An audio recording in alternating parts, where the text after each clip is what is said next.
Sometimes when you're in a retreat, you see, particularly, you get in tune with an aspect of you in a very clear way, but you don't see it commonly, because anywhere else you go, there's no support for that. Everywhere else you go, there is a talk about something else. So then you that's where sometimes you feel the urge to go to satsang, because in that moment you can talk about this reality, you see, and not about what everybody's talking all the time. So that's the urge. That's the urge, because you want that awareness more in your life. You understand? You want to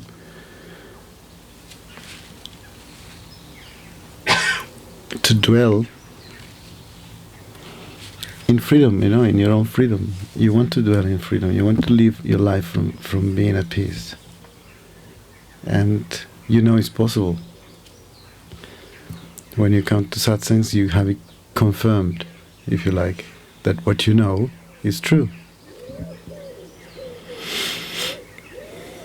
But it's so radically different than the normal way we think about ourselves that it's very difficult to make it comfortable, you see, to make it functional, if you like. So then in your mind, as you grow into spirituality, you see that it becomes from apparently two different aspects of you into one, you see. And that's the process of integration of the truth. That when you can bring, you see, the unknown into the known, you see? Do you understand? When you can look at the world from peace, you understand? So you matched you could manage finally to unite the unmanifest with the manifest, you see? You see the unmanifest manifesting. So you find unity, and that's something you want, because it's nature, it's your own self. And everywhere else you go, you're pushed to think in a different way. That sometimes it even goes against your nature, you see, because sometimes you have the feeling that you're doing things you're doing, but you don't know really why you're doing. Or if you could choose, you would rather not to do it, for example. So you feel the tension inside. No?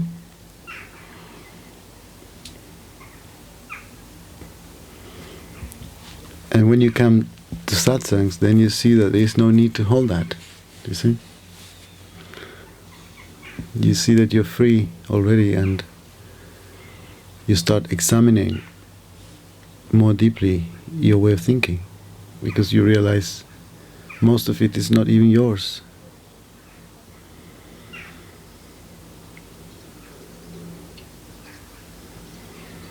And so that in that moment when there is a breakthrough, if you like,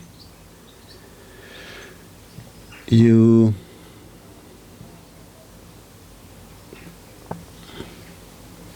start collecting, you start seeing, you see, and what is been mystified, it becomes demystified, you see. And what is mystified in life is not really what we normally think as mysticism, you see, like what is mystified is the sense of I, the individual we should be. That's the mysticism. That's really what is mystified. And we follow in that mysticism, if you like, with deep belief and blind and no clarity, you see. So many of us are living life to become something we don't want to be. And no wonder why, if you're going against yourself, why you feel bad.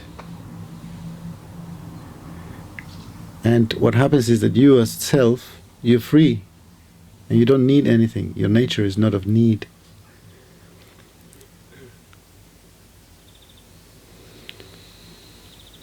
It's the image, it's the mysticism in you that needs to achieve things.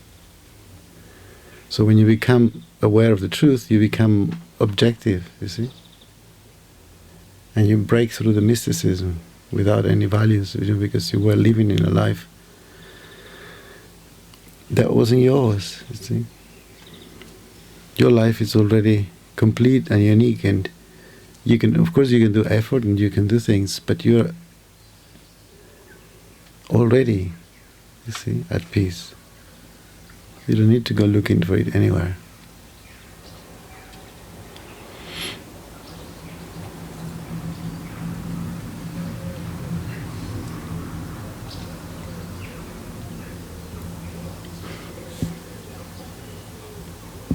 So that's what happens, and even in the spiritual path there is a lot of that too.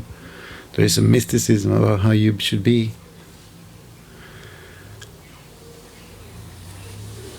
How you should behave. What kind of thoughts you should have, or what kind of thoughts you shouldn't have. And then when you have them you feel guilty, even though it's not you who is controlling them. So who is it, that one we're trying to become? That's the effort we need to put to rest, because we don't need to become anything that we are not. And even if we manage, it won't last. It needs maintenance, and it needs... So since that is the case, it's better to relax.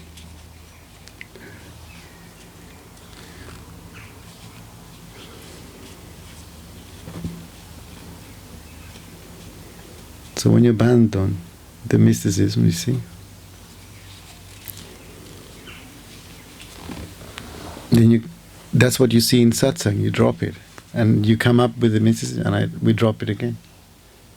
And you come up again with something about the mysticism, and I tell you again, it's not necessary.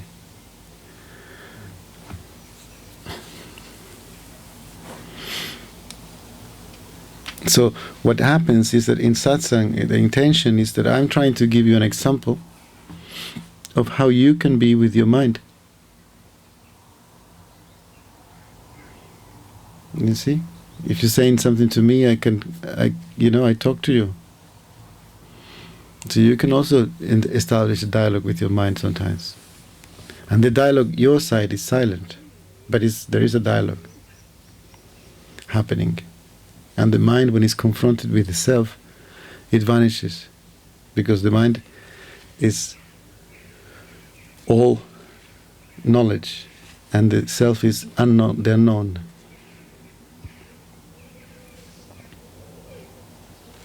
And that what you're thinking is not what is important.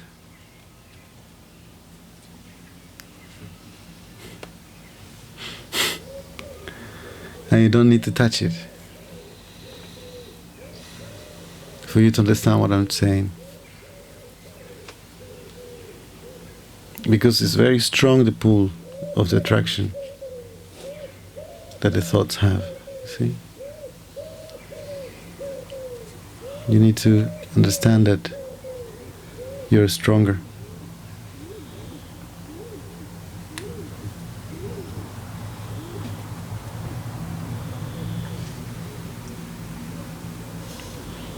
And then you will feel better about yourself.